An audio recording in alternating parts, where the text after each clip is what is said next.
the media board and everything works for you. And we will be making our comments from this podium, if that's convenient. And we are awaiting one person who is going to arrive from York Region. I guess he's cottage right now, Avvy with Metro Toronto, Chinese and Southeast Asian Legal Clinic. I've asked her to change the name of that clinic to make it easier. Benina Conde, who is the past president of the Urban Alliance on Race Relations, but of course you've known her from many positions, including a former cabinet minister in the province of Ontario. Cynthia Pei is past president or current president of the National Chinese Canadian National Council. Now those are people who will be speaking, including Mr. Dennis Bailey, who will be right from outside. But I want to point out to you that there are a number of people in the audience today who are also here who have various other involvements and expertise that I'm sure you in the media will want to speak to. And that actually starts off the premise of my remarks, which is that normally in the past, those of us who have been community activists in race relations for a very long time, when we called a news conference on hate crimes, nobody showed up. Today, everybody wanted to show up, and we had a number of calls from people who wanted to speak today to you to get their message out that indeed they also think that this issue is appalling. We also have with us today two police officers from York Regional Police who will be available to you, and I will introduce them in a moment, but if I introduce them to you now, you won't listen to me. I think that this is an important issue. It is one of those kinds of issues where most of us now look at the news reports and say, what, today? This is Toronto.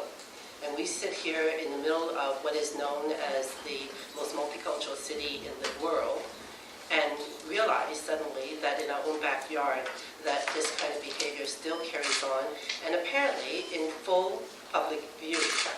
And we do have unfortunate news reports that have the police themselves say there's nothing to see here, folks. There's no particular targeting of a group, despite evidence to the contrary. So I think that some of that misrepresentation will be dealt with here today as well. I think that what you see here is that there's no monopoly on caring about the issue. Various and different government agencies have been involved in trying to solve the issue of hate crimes. Various and different police agencies have been made aware of the issues and have put in hate crimes units and so on to deal with the issues just that we're talking about today, and some of the detail will be discussed a little bit later. But the important thing now is to ask ourselves, what could we be doing better that would allow the next generation of people to recognize that any amount of racist behavior is not tolerated, and we don't have to wait until there are potentially fatal circumstances before we take any kind of action. This has been going on for quite some time. It is an issue that has been widely covered in the Chinese language media. It is now hitting the front pages of the Toronto Star, and for that, I suppose we should be grateful. So I thank you all for being here, and without further ado, I'm going to bring Avvy go forward to discuss the issues around hate crimes. Thank you, Susan. And I guess the first... Can you lower it? Oh, sure. More? Vertically challenged. Just want to say, first of all, that the anti-Asian incidents in the Simcoe area, which are now coming to light, is really a sad reminder that racism is alive and well in Canada. But I think we need to be very clear. The few stories that happen to be picked up by the media are not isolated incidents. Indeed, after the stories appeared in the Toronto Star and in St. Paul Daily, which is one of the largest newspapers in the Chinese media, many Chinese Canadians are now coming forward to talk about their experience fishing in various parts of Ontario, and not just in the Simcoe area. The Toronto First Chinese Radio ran a phone-in show yesterday about the fishing case, and the show was flooded with callers who poured out some horrific stories. One caller talked about how he once had a gun pointed at him by a white cottage owner who accused him of getting too close to his cottage while this Chinese Canadian man was fishing in the lake. Another caller talked about he and his friends. They were on a tiny boat. They were being heckled by some white men on a big boat, which was just going around the tiny boat in very high speed. In fact, one of the white men told his hands as an insult to the Chinese fishers. Another caller shared the story of being harassed by some local youth who grabbed his bucket of fish and emptied the bucket into the lake. Some of these incidents were reported to the police at the time, but the police did nothing. And some of the callers actually said that the police told them that no crime has been committed and therefore no action will be taken. And these incidents are happening not just to Chinese Canadians, but to other Asian Canadians, including Vietnamese Canadians and South Asian Canadians as well. So the message is clear. If you're Asian, don't go fishing. While these racist incidents are shocking, what is even more shocking is the apparent lack of action on the part of the law enforcement agency and the refusal by some members of the police force to take the crime seriously. Even with such clear evidence staring them in the face, there are still some members of the police who are denying that these incidents have anything to do with racism. Either these police officers are totally incompetent as to unable to identify hate crimes when they occur, or they are totally indifferent to the serious impact that these crimes are having, not just on the individual victims, but on the Asian Canadian community as a whole. By failing to acknowledge that these incidents are hate crimes, the police are therefore complicit in allowing these incidents to go unpunished. How many victims do we need before the police will take serious action? Do we need someone to be actually shot dead before they will do their job? Earlier this year, the Hate Crimes Community Working Group, which was appointed by the Attorney General, came up with a report on how to address hate crimes. The working group calls for a holistic strategy which is centered on victims with a systemic focus, which focuses on all sectors that affect the lives of vulnerable communities, and the one which identifies problems as, with measurable outcomes to resolve these problems. Yet so far, nothing has been done by the government to implement the working group report. So it's really time that all law enforcement agencies and responsible government bodies, including the York Regional Police, start turning the working group recommendations into real actions. And that's what we're here to do today, to tell the police to do your job. You're here to serve and protect the public, and the public includes Asian Canadians.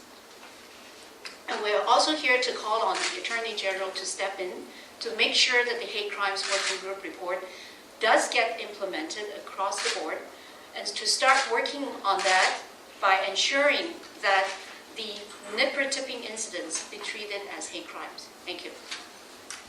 Our last formal speaker. Very much, Susan. I'm here because this isn't only an Asian issue. It's an issue for all of us. All of us have to be concerned about hate crimes in this area.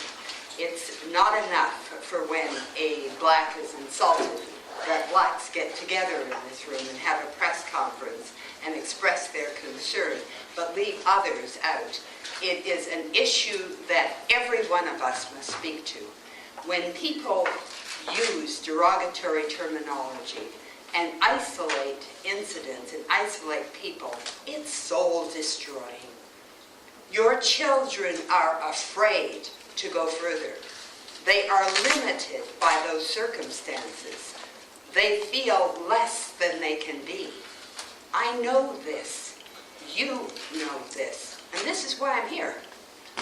The working group on hate crimes, to which I presented, and many of us did, and we're happy that the co-chair, Karen Mock, is here, Dr. Karen Mock is here today.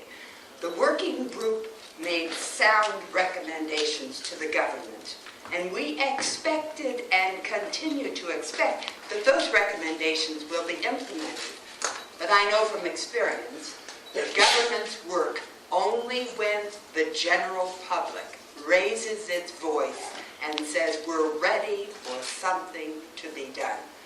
Well, I am one of the general public. I am one who is telling the government that it is time to move, and that this isn't a joke. This isn't something that we pass off because there is no crime. This is a crime, and this crime affects us all. You know, Jenna is not far away. Nipper is not far from here. derogatory terms affect our society.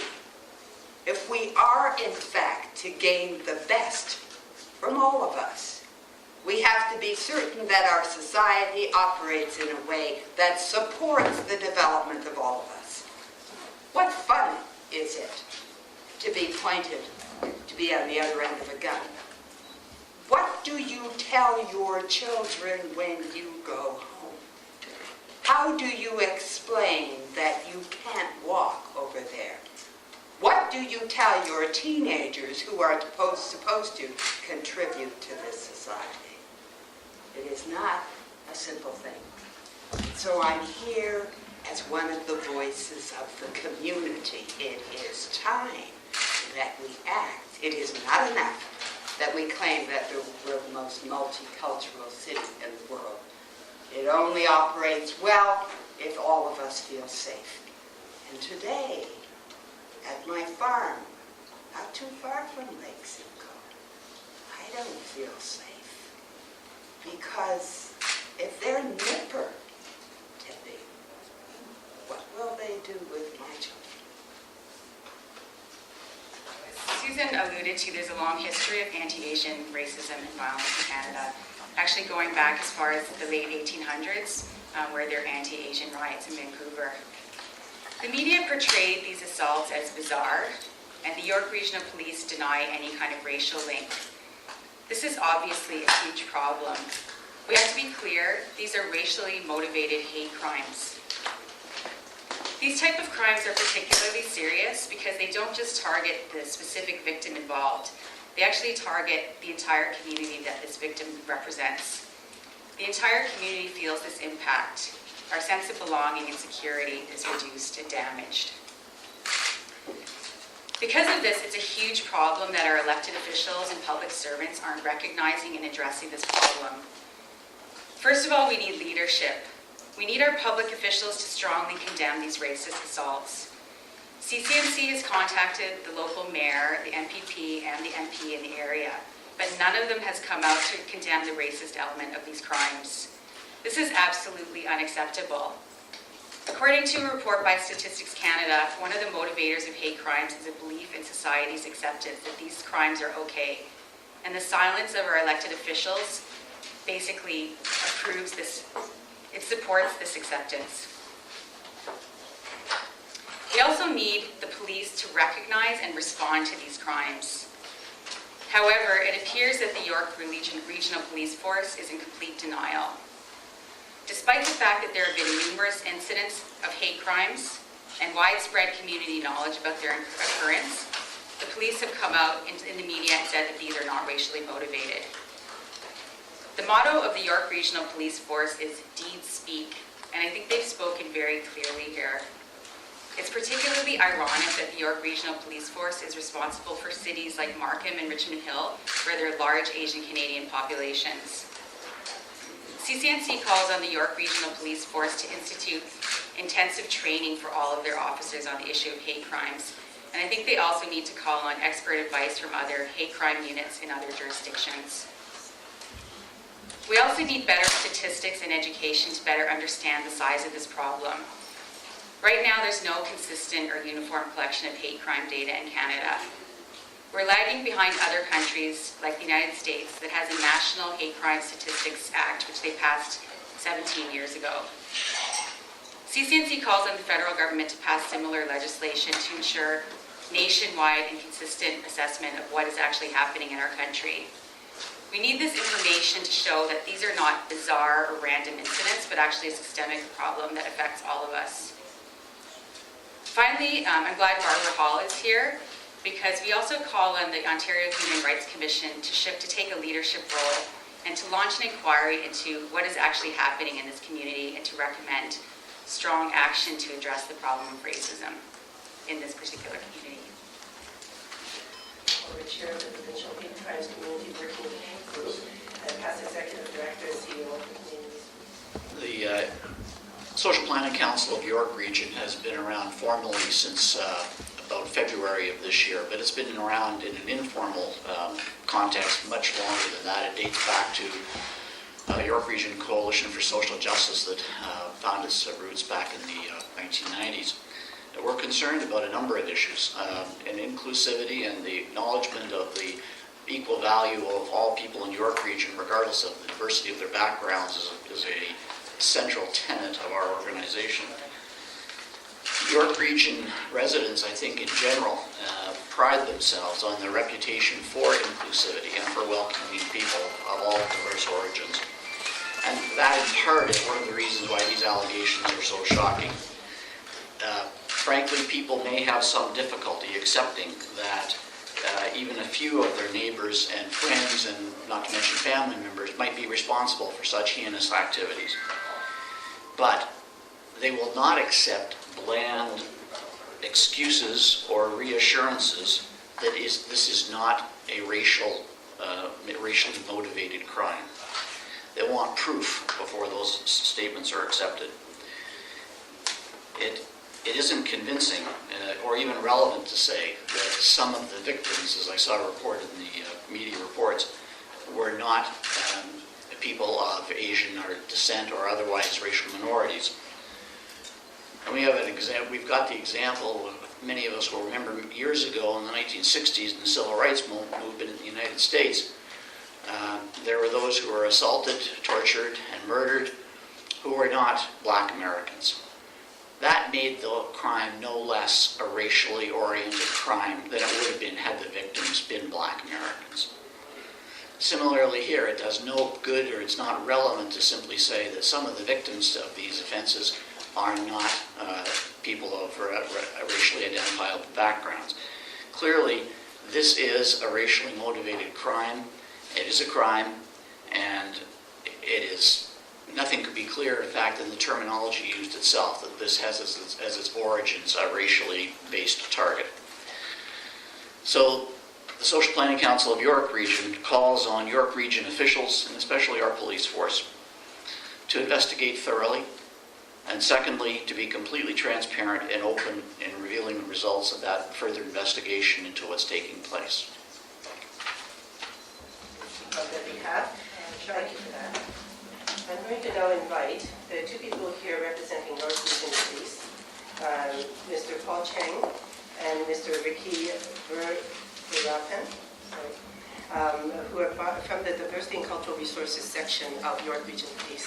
I have to indicate that it's, in my past experience, there used to be quite a bit of time lag between our demands and our criticisms and a response from the police. I'm impressed that they got here before we even got our demands out.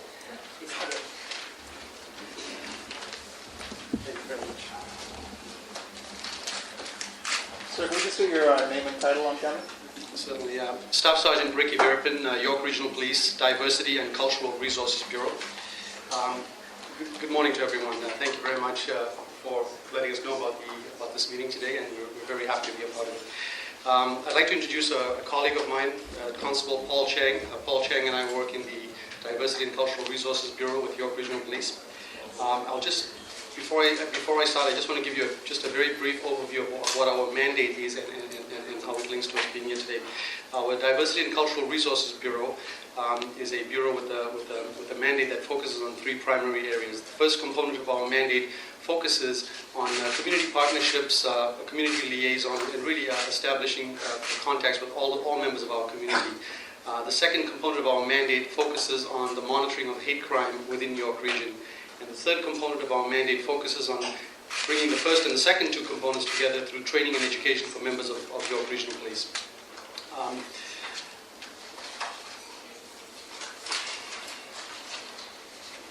I've just got a couple of speaking notes here that I'd like to refer to.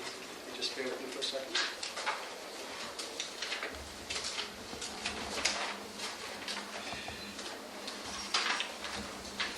All aware there have been, within the past few months, there have been four reported incidents that occurred in the town of Georgina. On April 27, 2007, an Asian Canadian man and his son were fishing. His son was thrown into the water and a fisherman nearby was pushed down and his equipment was damaged.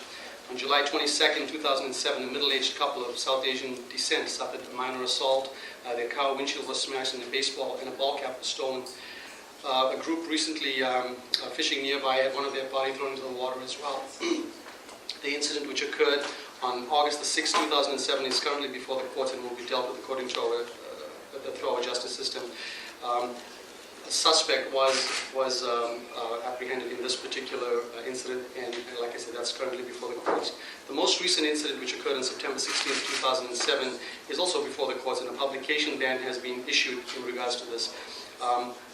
We're currently actively investigating these incidents, and we're urging the public to come forward or call Crime Stoppers at 1-800-222-TIPS if they have any information at all. York Region has a number of hate crime investigators. Basically, the way we set up, we have our unit set up is we monitor the investigations. Each of our 5 districts has 2 designated hate crime investigators, and we have hate crime investigators that have been involved in this right from the onset. Hate crime investigations and other criminal investigation staff have been conducting detailed follow-ups into these investigations.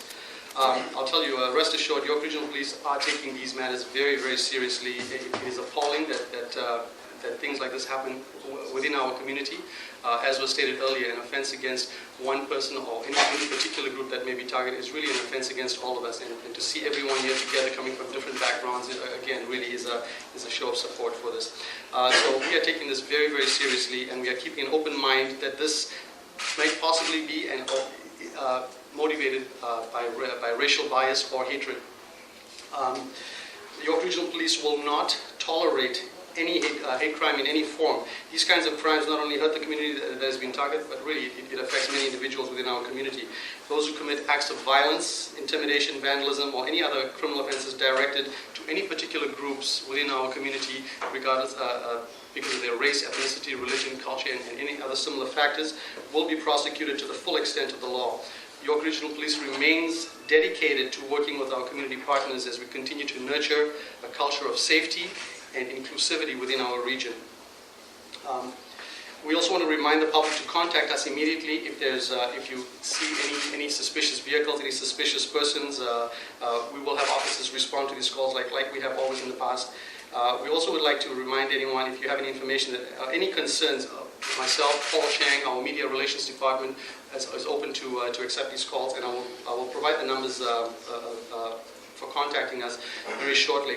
I will tell you that through monitoring hate crimes in York Region, from time to time we do come across underreporting, and quite often we hear of incidents that have taken place within our region, criminal offenses against people that we would classify as hate crimes that sometimes come as second-hand or third-hand information.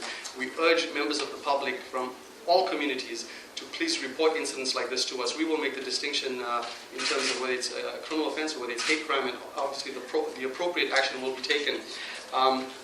We're currently consulting with a number of other police services for similar acts and similar types of incidents all across Ontario. And I will also just share some information with you that as recently as a day ago, we had a number of other hate crimes committed within York Region that are currently being investigated. It was a series of acts of mischief and vandalism against property within York Region, against vehicles. Anti-Semitic graffiti and homophobic graffiti was plastered over some of the vehicles within a particular neighborhood in York Region in the Georgina area. And currently those are under investigation as hate crime occurrences. So I just want to reiterate that we do take this matter very, very seriously. York Regional Police remains open and committed to the investigation, and any potential leads that would suggest that we're dealing with hate crimes, we most certainly will prosecute it to the full extent of the law. Okay, thank you.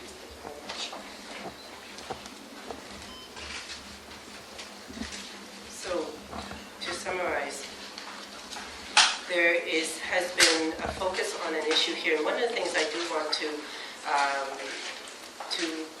ask through the media to carry a message for us, to particularly the members of the Chinese Canadian community who have both been aware of this and been affected by this issue. I think the message to them has got to be that there are a lot of people in Canadian society, in Toronto, the Toronto area, who care very deeply about this issue, who are prepared to take action on this issue, that governmental agencies, including the police, have a focus and an interest in this, and they are prepared to work towards resolving this issue. There is an invitation to report cases. Do not feel that you are alone.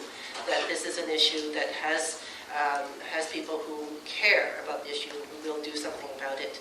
Oftentimes these news conferences happen among the usual suspects, and other people think that it doesn't apply to them. In this case, an entire community has been affected by this, and as Elena has said, it does destroy your soul to think that your peace of mind could be so easily taken away from you by people who just don't know any better. And I'm grateful that York Region Police appeared today to state their position. As was made clear, in addition to caring deeply about it, they also are prepared to do something about it. And that includes setting aside both the understanding and putting the resources to investigate this as a hate crime. That's a separate investigation from your average investigation into assaults and public destruction, because that investigative evidence becomes useful in court for later when the charges come to court, so that the sentencing can be exacerbated by the hate motivation of the crime. And that's the importance of it. People have been working, community activists have worked over 20 years or more to ensure that this law first came into place and secondly was properly used. And so here's an opportunity to test out whether or not we've succeeded. The importance also is that not only police recognize that there is such a crime as hate crime and that they actively go out and investigate it, but that the community around these incidents and around the police also take umbrage and are outraged by this kind of behavior in their midst. The fact that this was maybe not widespread but widely known is really more troubling almost than the incidents themselves, because there was a certain amount of silent acceptance of this kind of behavior, and that has to stop. It means that our municipal leaders have got to come out and say that they will not tolerate this kind of behavior, and they will ask the police to do their job and enforce the law. And finally, we talk about whether or not racist incidents of these are as troubling to our society when people were not heard or only property was destroyed. And Selena made it very clear that it really affects the psyche of our population, both those who are racialized and those who are not. It shatters our identity of ourselves as a caring, tolerant society, and so we have to take some action. Now, it may seem to be a stretch to take this into the provincial election, but you will realize that at the provincial level, they have responsibility for, as Dr. Mark has co-chaired, the community working group on hate crimes. They have a responsibility for dealing with that in a bureaucratic and systematic and institutional method. And maybe this generation can't wait for them to get their job done. They need to work a lot more quickly. The politicians themselves have to come out and state the values of our society. And during this provincial election, instead of going off onto religious schools, maybe they should come right out and say what they are going to do to protect racialized communities against racist attacks. If they do that and convince people that they can and will do it, they will get their vote. So with that, I'm going to draw the formal part of the news conference to 我们在 York Regional Police 上面每个那个犯法的主持是很重要，所以我们说我们一定要调查出来，给是真正的是谁做的呢？是才可以抓这个人们，再去那个上那个法庭里面去prosecute 他们。我们这个 hate crime 是很 serious 很严重的一个 investigation 可以说，我们真正的要调查这个案子，就这个刚刚最后这个月的一个案子在那个 Sutton 那边，那个也是我们在那个我们的 hate crime 的那个 investigator 在调查这个案子现在，我要求我们的华人在多伦多的华人，在多伦多那个区的华人，有什么事情一定打电话 York Regional Police， 你们有什么事情你不懂，你可以打电话跟我们说，所以我们可以解释给你听是不是 hate crime 或不是 hate crime， 在我们会从那边帮忙。謝謝你。原來由4月開始啦，就有幾單嘅事件咧，就係有啲嘅亞裔嘅人咧去釣魚喺呢個 York Region Lake Simcoe 嗰個地方去釣魚咧，就俾人抌落河啊，或者係俾人攻擊啊，或者甚至有人咧就係直情因為呢啲咁嘅事咧，俾車撞親而係受傷得好嚴重嘅。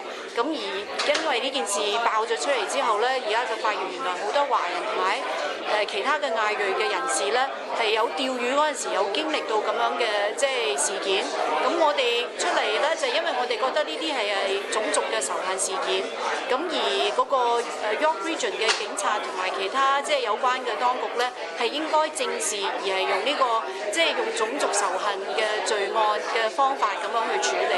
咁而即係今日開記者招待會咧，就包括我哋都即係除咗講呢樣嘢，亦都好高興睇到 York Region 嘅警察有人出嚟代表話，即係佢哋而家會真正去面對呢啲問題。咁同時間我哋亦都喺度呼籲其他華人嘅社區嘅人士，如果你自己本身係碰見過呢啲問題嘅話咧，你有咁嘅事件發生，你一定要報警，因為你唔報警，冇人會知道你係受害人。咁你報咗警之後咧，就呼籲個警察係用即係種族歧視嘅仇恨嘅案件去處理。咁而即係如果更多嘅人出嚟報案咧，咁有關當局咧先至會去即係正視呢個問題嘅。